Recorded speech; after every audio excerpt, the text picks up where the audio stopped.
হরে কৃষ্ণ বন্ধুরা, ডে 7। আমি আজ ঘুম থেকে উঠে আগে আমার ওয়েটটা মাপি, 73 কেজি দেখি এবং আমি খুব হ্যাপি হই বিকজ আমি 72-তে শুরু করেছিলাম। এক সপ্তাহের মধ্যে 1 কেজি বেড়েছে, আমি খুব হ্যাপি হই।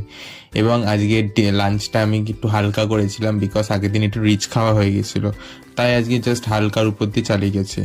দেন আমি দইটা খেয়ে জিমে চলে যাই সপ্তাহের প্রথম দিন। আর ভাবলাম যে আজকে ভাবতে বড় মাসেলটা ট্রেন করা যাক, তাই জন্য আজকে ল্যাট মেরেছি এবং ল্যাটের 5খানা আইটেম 3 সেট করে মেরেছি, আর ভালোভাবে মেরেছি যাতে ভালো করে ল্যাটটা গ্রো করে। এইটা হলো আমার কারেন্ট বডি কন্ডিশন। এক সপ্তাহের মধ্যে তোমাদের বডির মধ্যে কিছু চেঞ্জেস মনে হলে আমাকে নিচে কমেন্টে জানাতে পারো। তো আমি আর আমার বন্ধু লাইফ নিয়ে কিছু ডিসকাশন করি, তারপর বাড়ি এসে ভালোভাবে ফ্রেশ হয়ে নিই বিকজ জিম করে এসে ফ্রেশ হওয়াটা খুবই দরকার। তারপর আমি আস্তে আস্তে আমার মিলগুলো কমপ্লিট করি।